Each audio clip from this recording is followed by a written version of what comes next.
output that has been coming from research-led organizations is abysmal. As you know, that the research-led organizations have not created any scientific boom in the country. One reason is one reason is the absence of of intellectual inquiry in scientific domain in the country. But the other reason is that these institutes or these research organizations are not doing the work that they are supposed to do. Our ministry has actually three kind of organizations. One are research led organizations, for example PCSIR. I have given details in the paper. And then there are regulatory authorities. More or less almost all the authorities are doing the work of regulation. Attention to the products developed by the private sector, and they generate a lot of money. It's not limited consolidated fund, and there is not adequate product development by the organizations.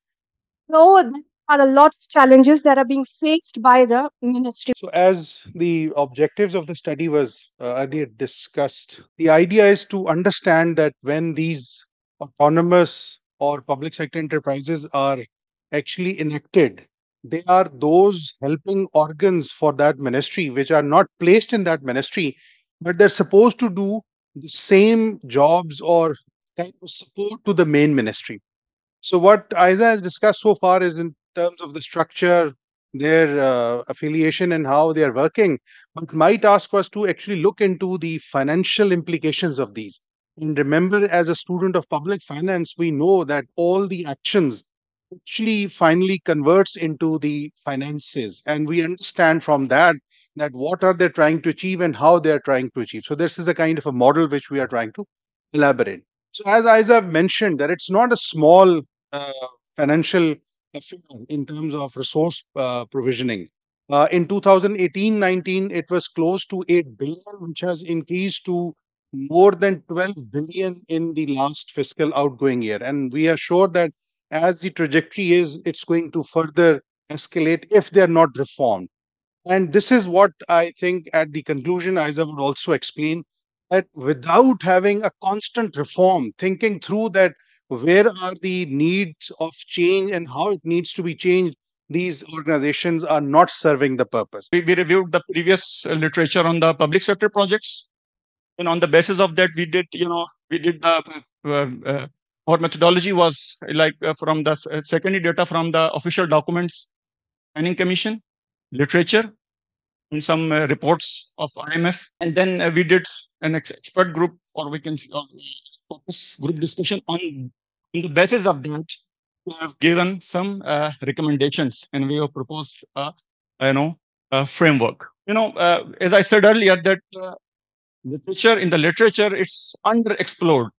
The theme of folder management and project governance. So when we see it, when Google Scholar ने इसको 5 years का filter लगाया, there are very few studies which were in the in the theme of stakeholder management and project governance. So Pakistan के उसमें भी कम था और GB की तो बिल्कुल ही मिनिमल था उसमें ना. सो अगर हम एक्सपेंड करेंगे 10 years तो उसमें और लेकिन 5 years में थोड़ा बहुत ये हो गया है. तो इससे इसको पता चल जाता है कि scholars have also not given much attention these two areas, project governance and stakeholder management.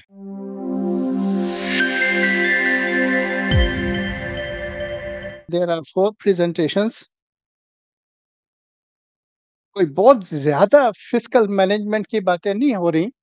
There are governance issues, there are financial management issues, there are fiscal issues also.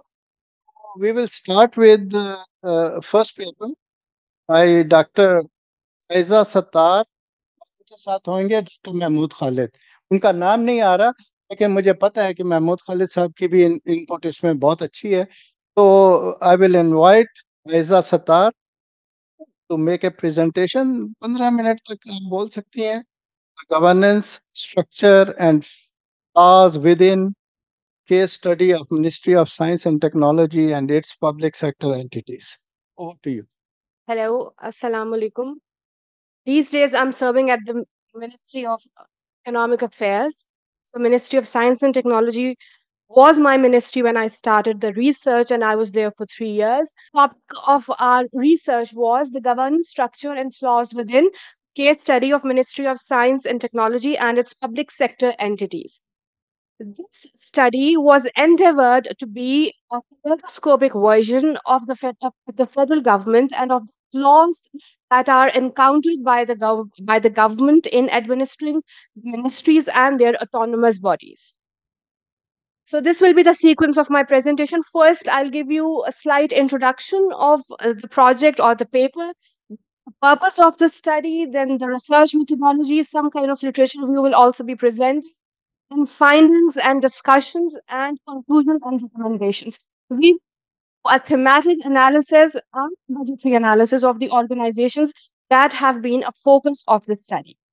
For what is the federal government or the federal secretariat? There are around 40 ministries. I used the word around because the number and the size of ministry and divisions keeps on changing. And at present, there are 35 ministries.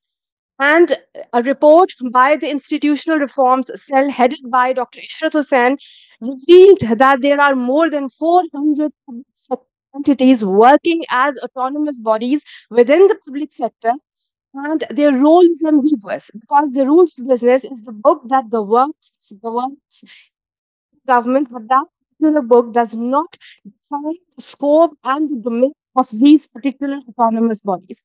Most autonomous bodies, or almost all of them, are public sector entities. I call them public sector entities, and I've used the definition of the word public sector entities defined by OECD, that these are the entities that are controlled by the government and the decisions are made by the government pertaining to the organizations, and they provide and services to the public sector. The 400 autonomous bodies be defined by the government. We have chosen the Ministry of Science and Technology because it's a very small ministry, has around 16 public sector entities. We have used the word 14 because 14 is under the direct administrative control of the ministry. And plus two are the subsidiaries of Pakistan Science Foundation, which is organization of the ministry. So the ministry has wings, four non-technical wings, and this is a consistent war of turf in the ministry, which is a serious cause of concern and which causes problems that the ministry encounters in delivering anything substantive. And the output that has been coming from research-led organizations is abysmal. As you know, that the research-led organizations have not created any scientific in the country. One reason is the absence of of intellectual inquiry in scientific domain in the country. But the other reason is that these institutes or these research organizations are not doing the work that they are supposed to do. Our ministry has actually three kind of organizations. One are research-led organizations, for example, PCSIR. I have given details in the paper. And then there are regulatory authorities. More or less, almost all the authorities are doing the work of regulation. Attention to the products developed by the private sector, and they generate a lot of money. It's not limited to consolidated fund, and there is not adequate product development by the organizations. So there are a lot of challenges that are being faced by the ministry, which I'll describe later on. Now, the purpose and scope of the study was this: what is public sector expenditure and how is it adversely affected these redundant organizations? These organizations that we have discussed and researched are fiscally redundant in literal meaning of the word. But these redundant because they are not doing what they are supposed to do. They are not doing import substitution. They are not increasing our exports. And actually projects and with products that are of no concrete value. So that's why I've used the word redundant. Are there some organizations that need major revival, and are some organizations that need to be built? Again, is it necessary to keep the back of these organizations alive at the expense of public exchequer. Now, there is an organization which I'll discuss in the later slides. It's known as CWHR. It's there since 1965, and at present it's headed by a BS-18 officer. And that organization was supposed to create low-cost housing and construction sector. But that is not being done by that organization. It's redundant. It's not doing anything. It's just being used for giving jobs to the cronies, and it's being put at the expense of the public exchequer. So we'll come forward with, and then the next purpose of the study was to understand if there are some problems with the structure of the ministry that exacerbate or that agree with the problems that the ministry encounters. And we found that there actually are problems within the ministry. For example, there is a technology wing.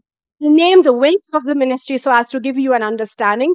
The ministry has 8 wings: technology wing, electronics wing, international liaison wing, policy and coordination wing, then planning and development. So, sadly enough, I believe in the last 13 years of my career, I have not come across any ministry that does not have a proper presence planning commission at its center. So the work that is to be done by the people from the planning commission is being done by a joint electronics advisor. He's not learned enough to do that. He has been very helpful in the research paper, but where I disagree with him, I stand to my point. Then there is an organization wing to which the officers who are recruited through civil service exam are normally posted, and that particular wing does all postal work.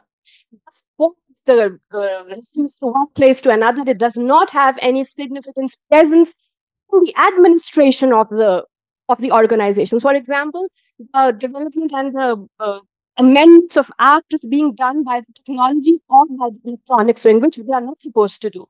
These are the problems within the ministry. We have given recommendations, and it's a major recommendation and it's a major challenge ministry to redistribute the work within the ministry itself and engage itself into more productive efforts. So now the literature review, it's not much literature on the situation of ministries in the country, but we have gone through papers. Ishmael Hassan has done a great deal of work in elaborating how significant are the institutional reforms. And then the next page, they particularly gave details about institutional reforms in Africa. And then there were some reports by the UNDP also point towards institutional reform. So, word in this particular project was reforms, which is important in these organizations and in our case in the ministry as well. Next, this is the function of public sector reforms. This is a lecture given to us by the UNDP. They say that politics and administration, they have to be together so as to bring about reforms. Sometimes the political masters are willing to bring about reforms, administrators are not. Sometimes the administrators want to bring about the reforms, but the political masters, they don't let it happen. An example that I can put here is of the Treasury single account. It's a very remarkable intervention. It was not materialized as it should have been, and had it been implemented, it would have been since our ministry as well. Next, the research methodology that we used.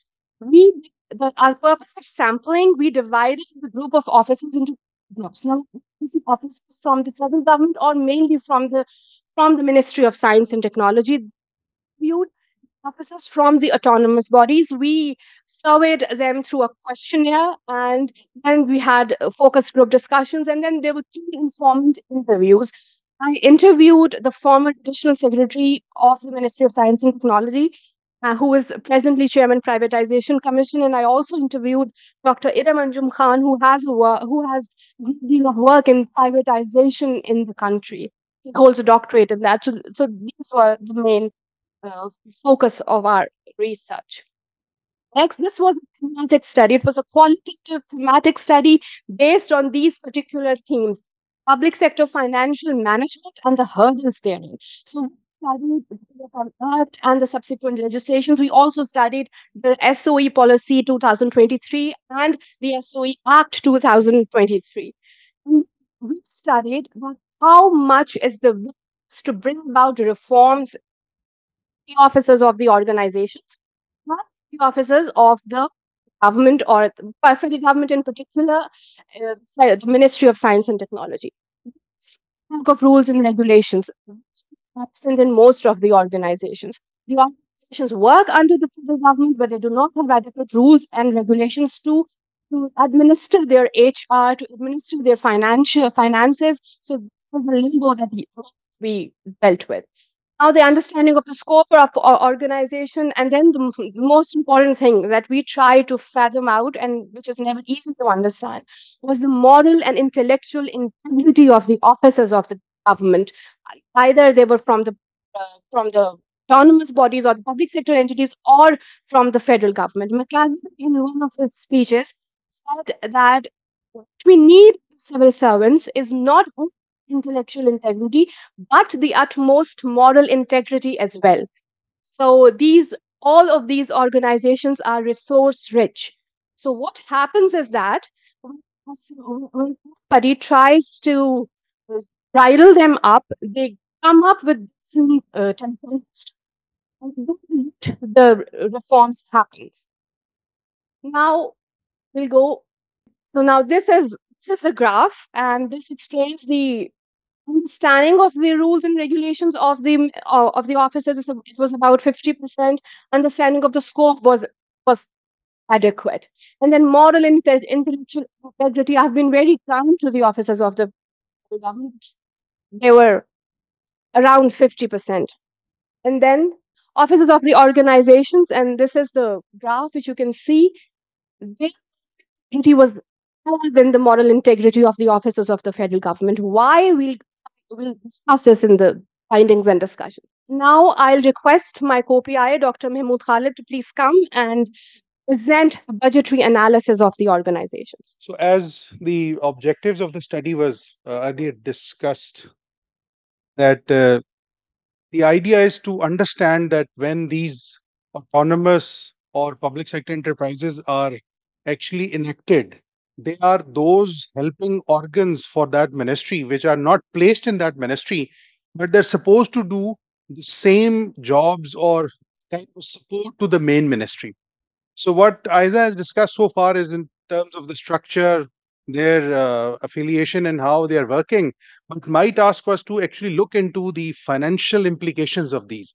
And remember, as a student of public finance, we know that all the actions actually finally converts into the finances, and we understand from that what are they trying to achieve and how they are trying to achieve. So this is a kind of a model which we are trying to elaborate. So as Isa mentioned, that it's not a small uh, financial affair in terms of resource provisioning. In 2018-19, it was close to 8 billion, which has increased to more than 12 billion in the last fiscal outgoing year. And we are sure that as the trajectory is, it's going to further escalate if they're not reformed. And this is what I think at the conclusion, Isa would also explain that without having a constant reform, thinking through that where are the needs of change and how it needs to be changed, these organizations are not serving the purpose. So, just to give a glimpse of how or what kind of financial allocations we are talking about, some of the organizations are very heavily fed in terms of the public sector grants, and some are very small. And often in the government side, when there's some lesser allocation, it is called that it's going to be insignificant if that particular organization is closed down or if it is reformed. Income of these small entities and sum them up, then they collectively make a very big chunk out of it. And the problem with these entities, like the federal government, is that it's not just for that particular point in time. There is a source pull which is going to drag for another 20, 30, 40 years because of pensions and other liabilities which these organizations have to carry. So, all these organizations, which are part and parcel of the science and technology, are not just provided with resources, but some of them are very enriched in terms of provisioning of resources, and some are relatively smaller. And that's also one of the capacity constraints which we'll discuss in our findings. that often one of the arguments which is cited is that the resources are not available in terms of the required decision making and other facilitation. So if we start off with the Ministry of Science and Technology, just to give you a relative comparison, that where does the ministry stand? And as I said, the ministry is the core from where resources are actually disseminated to these entities which are attached with the department so that they can actually provide the resources. So we see, as we know for all other government departments as well, that it's heavily loaded with the employees' expenditures coupled with the pension provisionings. So that means that the ministries, and then we are later going to discuss that most of the departments are also primarily for the purpose of providing the pays. It's not for the actual job. And remember, as Isa mentioned earlier, that the core objective of these entities was to think about improving the research and development, thinking about science and technology, maybe leading towards some kind of a import substitution and others. At the end, they are providing just the and she'll also discuss that what segment of the workers are there because the upper tier, which was professional, was not hired or they were actually not present in the system. So these departments are just there to provide for the pays of the staff there. And this is what we see when we go into these departments as well. Across the years, mostly the expenditures which has been done are employees related, whether it is related to the current, and as the time progresses, it's going to be related to the pension expenditures and the operational expenses because it's a science and technology attached department. So it should be the operations. So it should be the provisioning in terms of resources for their experiments and others. Ji.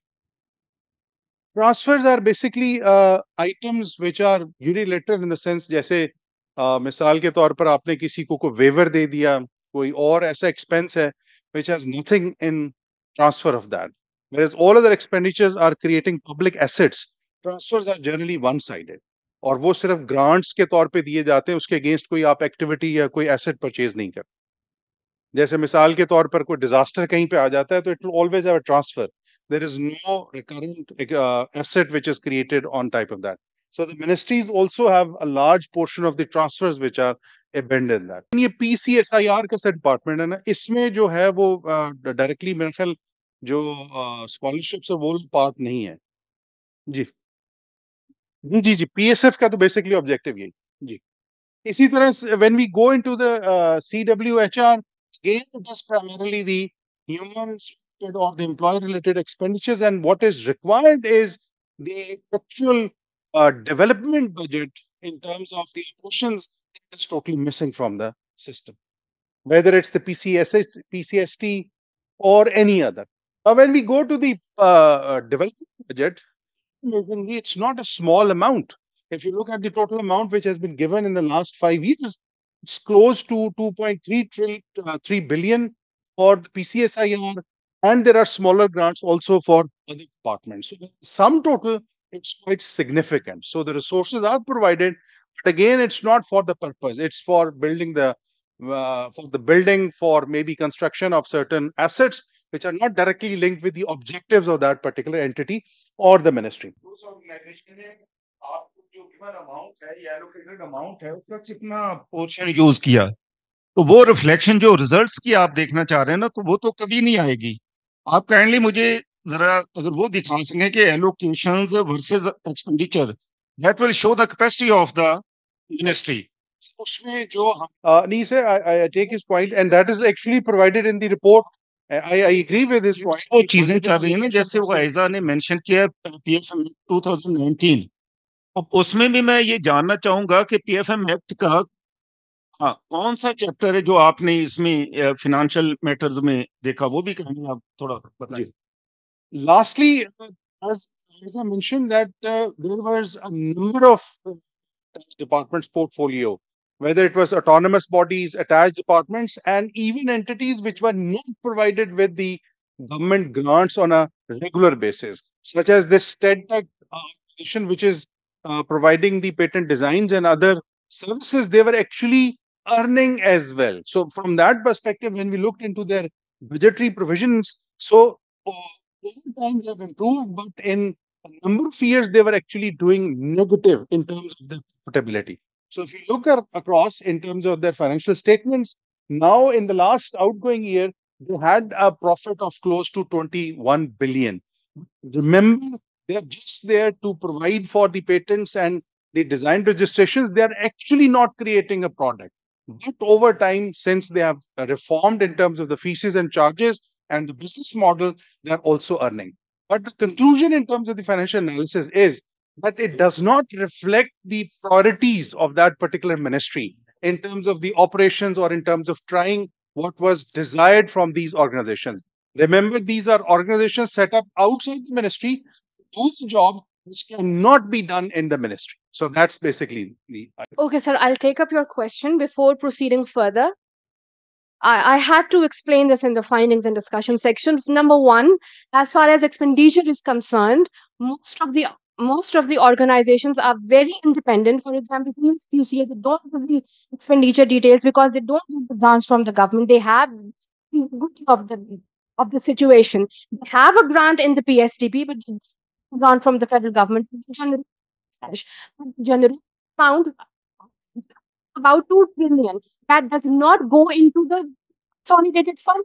You go and see the structure of the organization, it's horrid. So our focus was not on all 16 organizations. Our focus was on 5 organizations, as you must have read in the paper. It was PCSIR, it was PCST, it was CWHR, it was STED, and it was PSQCA. The most organizations are doing the work of accreditation. Our focus is not what are they doing with the expenditure. Expenditure is not of the side.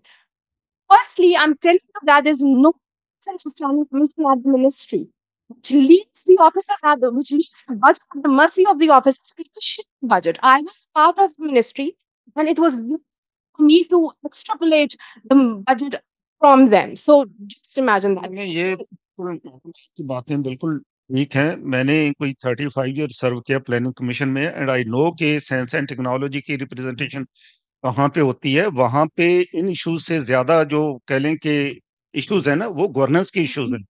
Are you? Would you? I will come in the. This will come in the discussions.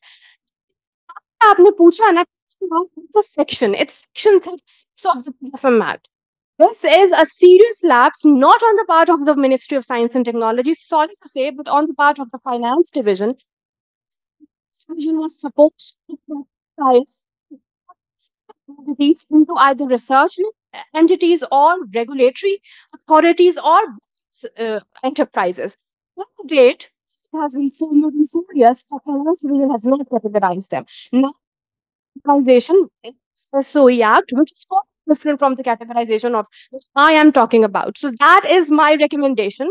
This Finance Division needs to take up the matter and count implementing at least of PSQC, which has a budget, which does not have a budget, which generates, which acts as a budget, which acts as a regulatory authority, which generates a revenue amounting to crores of rupees.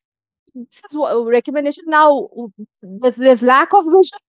Simon has a governing body of 4 members. Out of those 4 members, they are absent. And the charge is given to the to people on look after charge basis. That's why they are not to work properly.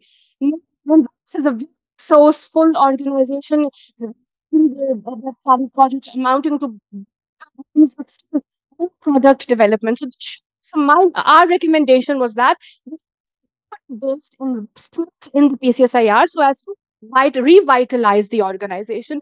And infrastructure is very bad. There are 2,500 employees, but the echelon is vacant.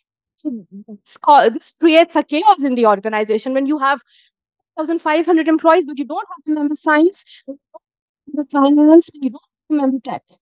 So that's the problem with PCSIR. Next is STEDIC. As per the SOE Act, STEDIC was supposed to be privatized, but the ministry is trying to keep it, and ministry this organization so as to just to provide help to the PCSIR and products that were developed by the PCSIR. So it's not taking any grants from the ministry, it's self-sufficient, but it can be improved. And they're trying to keep this organization by changing the name and by changing the domain of the organization. Next, now these are the core recommendations. Now, as I stated, it's in the rules of business, this is very important. So until you find these bodies and to them rightly in the rules of business, they are rules of business, but they are not in the rules of business. They are in the rules of business schedule 2 under the administrative control of all the divisions or the ministries. Role is not defined as to whether they are independent or not, or whether they are, how are they supposed to govern. Next, goals. This was for the ministry. Ministry should understand that what it wants, goal, and then try to achieve it. Next was, as I've already mentioned, categorization of the organizations as per Section 36 of the PFM Act. This has to be done by the Finance Division. And formulation of rules and regulations in the organizations, then of heads of the organizations. CST is without, since its inception in 2017, is without a head. WHR is without a head. PSQCA is without a proper head, and PSQCA is without a proper governing body even. That's the problem that hinders growth, that hinders productivity, and that malpractice, corruption, and negligence on part of the government. There should be revitalization of PCST because PCST was the organization that actually created the Ministry of Science and Technology. And then CWHR has lost its meaning as our understanding it should be closed. It has assets amounting to billions of rupees. They should be credited into the Federal Consolidated Fund. PSQC should be governed properly, and revenues generated by this particular organization Federal Consolidated Fund or to the food non-food account on a TSA. And that's that. Thank you very much. Thank you, Aiza and Mahmood Khalid, for a very provocative and aggressive presentation. I understand that there will be so many questions. Keep them with you and wait till the lunch break is over, and then we will come back and have a lecture, question and answer session. We now invite Asadullah Khan Sahab. He will be talking about governing public sector projects in Gilgit-Baltistan, multi-stakeholder analysis, and I can assure you the situation and the analysis and the story will not be different, much different than what we have already heard. Thank you. Let me introduce me and my team. I am Asadullah Khan, serving as an assistant professor in the Department of Management Science, Karakoram International University. My co-PI is associate professor, School of Business, University of Wollongong, UAE, Dubai. And one of our team members is the assistant chief in Planning and Development Department, Gilgit-Baltistan. And my honorable mentors are also sitting here, Dr. Zafarul Hassan and Manul. And we are very thankful to them for their continuous support and feedback. I'll try to finish my presentation in 15 minutes. तो आपको lunch के दरमियान ज़्यादा मैं मुश्किल नहीं होना चाह रहा. Let me start with the background of the study. Traditionally, the projects have been measured in terms of the people constraints, time, scope, and cost. But increasingly, this the assessment of the projects has been expanded to the governance and its inherent links. And there's and again this the notion of governance has projects in the last few decades. Some of the relevant aspects has been included, like the latest edition of PIMBOK, governance knowledge. 10th knowledge area has been added, that is stakeholder management. So these are some developments. Prevailing geopolitical and economic situation of the developing countries like Pakistan, the importance of managing the project stakeholder has certainly increased as there is administrative pressure on the public agencies to perform well. Okay, as all of us know that this public sector development program contributes a lot in the national economy, and these programs are not managed well as in the GBA as well, like other parts of the country. These projects have long life cycle, over budgeting, multiple stakeholders, and in particular in GB, public sector programs are distinctive to that particular settings, like numerous stakeholders, weak procurement system, complex processes, lack of skills, and short working season. Short working season means, middle of the November काम बंद हो जाएगा, जो है ना मार्च तक कोई काम नहीं होगा एक्सट्रीम वेदर कंडीशंस की वजह से। और फिर जो ना मैं अपनी यूनिवर्सिटी की भी मिसाल देता हूँ, फर्स्ट वीक ऑफ दिसंबर बंद हो जाएगी यूनिवर्सिटी, मार्च तक, तो 3 महीने हमारी भी जो है ना यूनिवर्सिटी बंद होती है, से short academic year as well, क्योंकि 4-5 घंटे बिजली होती है। तो क्राइसिस में है, तो वो कहते हैं कि जनरेटर को भी ना, और फिर जो हीटिंग का भी दिखाने के लिए वो कहते हैं 3-4 करोड़ रुपए बचाएंगे तो 2 महीने की सैलरी निकल आएगी। दैट्स वाई जो है ये जो है इस तरह की एक पर्टिकुलर सेटिंग है जीबी के हवाले से, तो शॉर्ट वर्किंग सीजन से ये बात निकल आई। अच्छा, like the rest of the country, GB is also serious issues related to the project management. Key reason is unsatisfactory performance of the public sector programs, ineffective governance, and conflict of interest among the stakeholders. Stakeholders like political leadership, consultants, project directors, contractors, and sponsor agencies. In this study, basically, big study, and it's like it's a policy paper. This exactly shows the existing the all in my paper is that one. The existing studies shows that appropriate planning, stakeholder management and projects governance have a severe shortcoming. We'll discuss this later in the presentation. Surprisingly, the research on the project management has been carried out in Pakistan, but unfortunately, research on the project governance and stakeholder management in public sector development project is underexplored. In the context of Pakistan, I'll show some results as well. These are my research questions. What are the current practices, project governance and stakeholder management? What are the key challenges? Basis of those these challenges and current practices, we have tried and give some recommendations and framework to improve the public sector performance of the public sector. So just we'll have a short 2 slides about the literature. Project governance is the system by which the project is governed, directed, and controlled.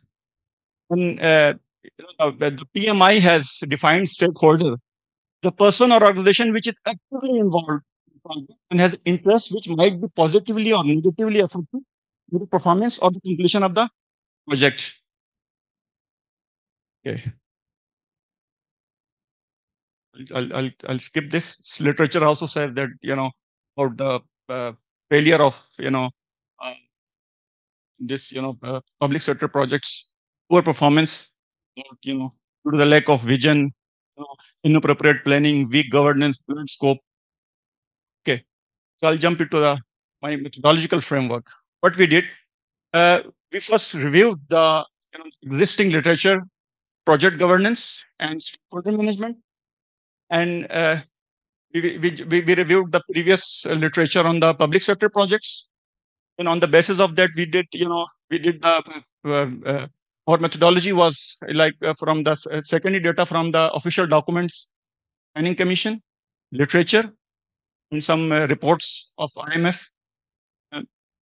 And then we did an expert group, or we can focus group discussion on the basis of that.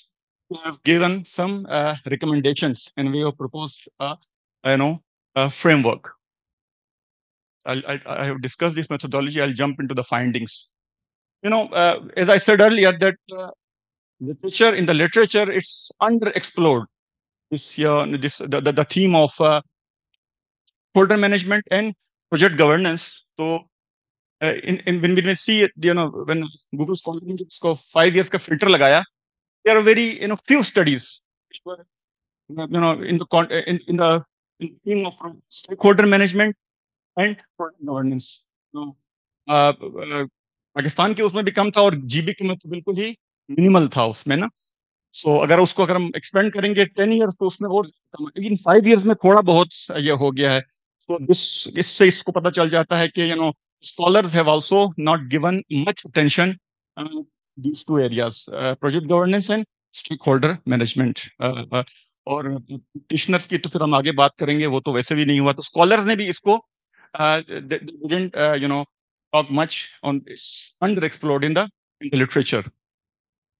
And इसलिए जो है IMF की जो report को हमने देखा उसमें टीमा उसमें जो से हमें जो निकला जो issues in planning phase and allocation में उनकी जो some of the findings I'm going to share with you. Unavailability of medium-term planning document has weakened the link between economic development and its achievement. And they said that IMF की report कहती है कि vision to 2025 is an decade-old document that does not identify the main investment projects, their cost, their contribution to the goals. The appraisal process can be strengthened. Larger projects must receive greater scrutiny than small projects by incorporating in-depth examination, evaluation.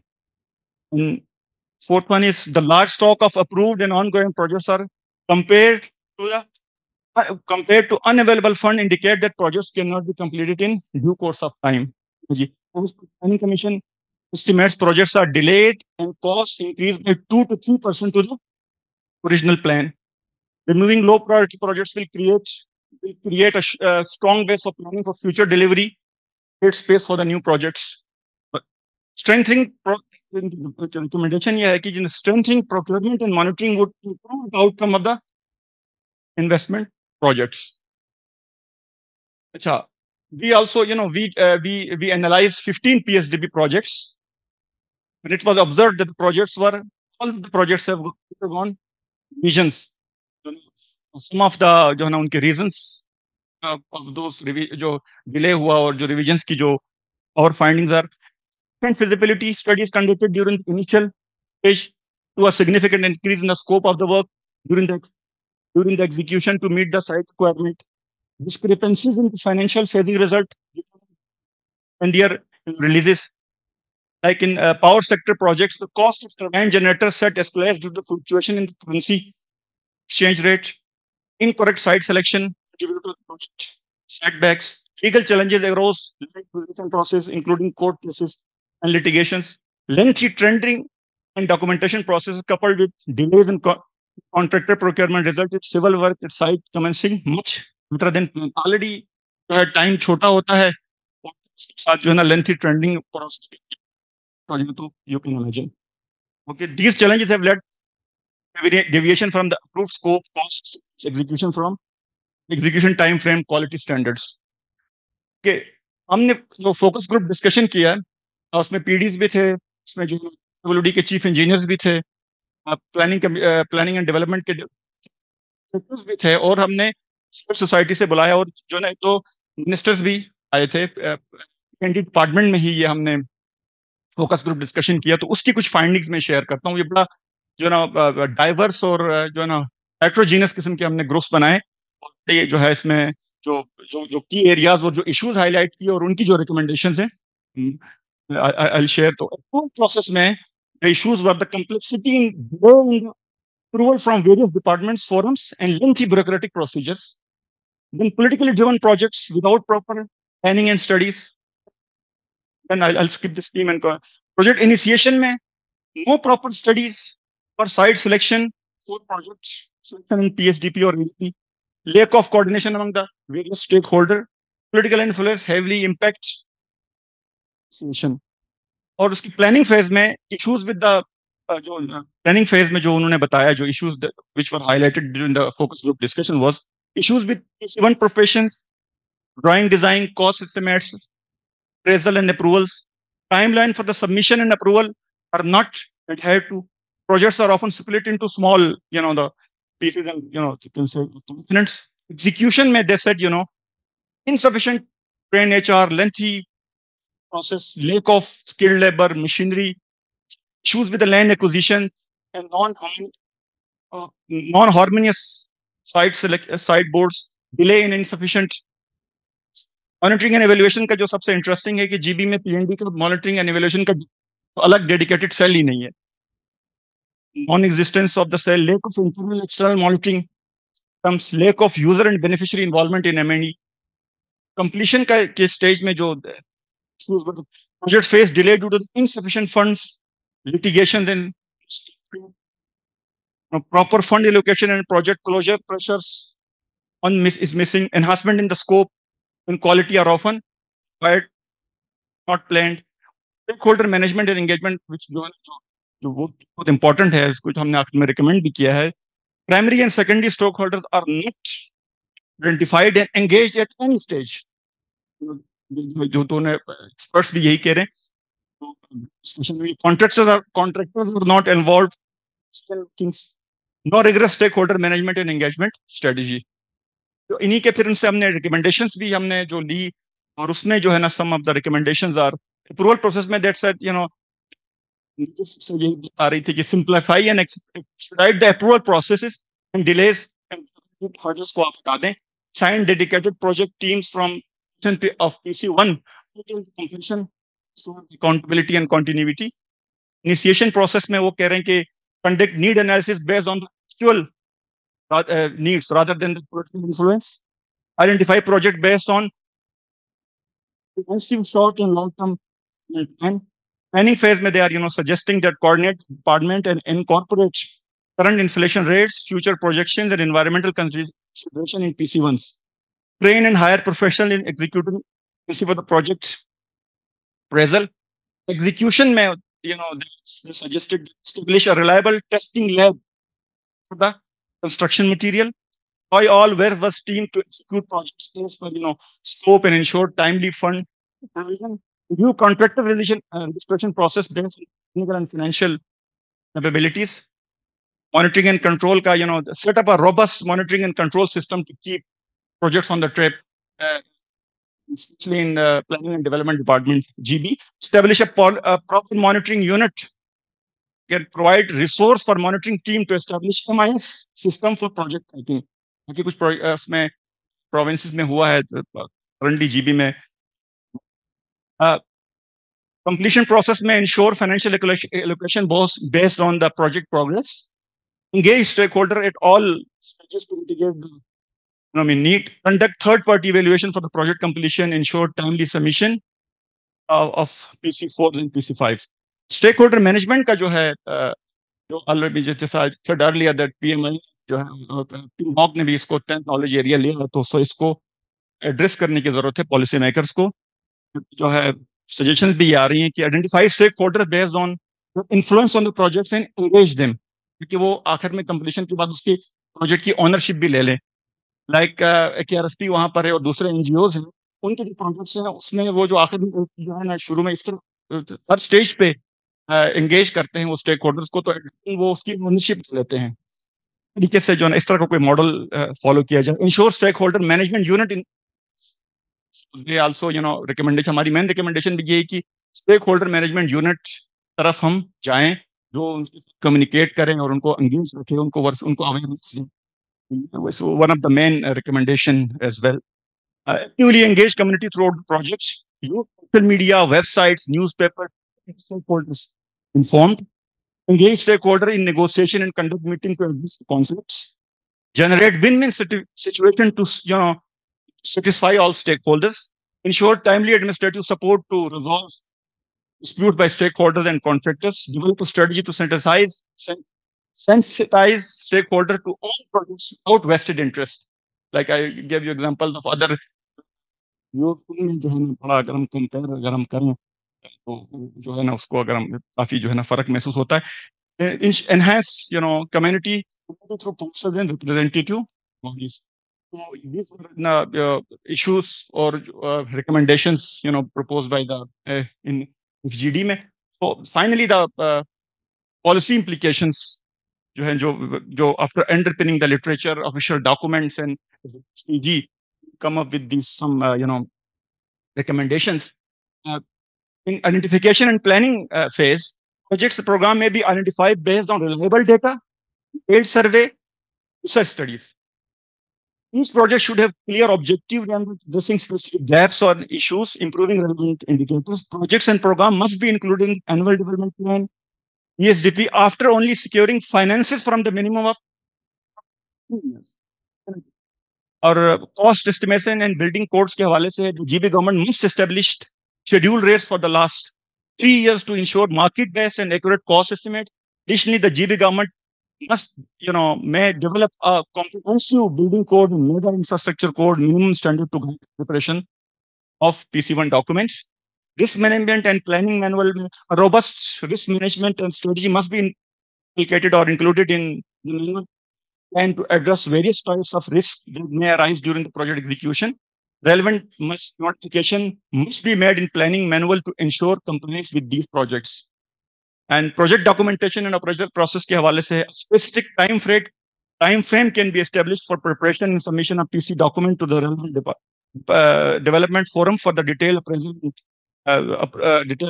approval. Policies must be devised to ensure cost estimates and feasibility studies remain valid for 6 months to 1 year.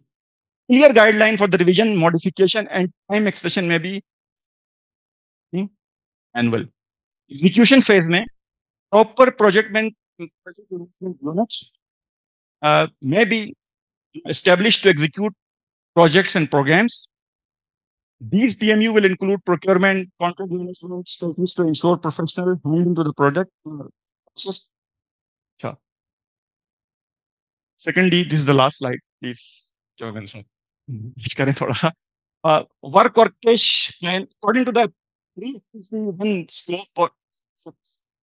जी इसमें जो है ना main crux यही है कि जो जो जो जो जो जो विजन हो 5 ईयर जो उसका जो 2025 का जो विजन है उसके साथ लाइन हो मॉनिटरिंग एंड एवेल्युएशन का स्पेसिफाइड जो ना डिजिग्नेटेड यूनिट हो जो जिस तरह पहले बात की कि स्टेक होल्डर मैनेजमेंट यूनिट जो है ना इसको हम रिकमेंड करते हैं thank you very much ji Thank you, Asadullah Saab. So the same story is everywhere. Financial irregularity, governance के issues हैं और जो आप सोच सकते हैं वो problems. Everything is in the public sector. When it comes to the private sector, things are better off.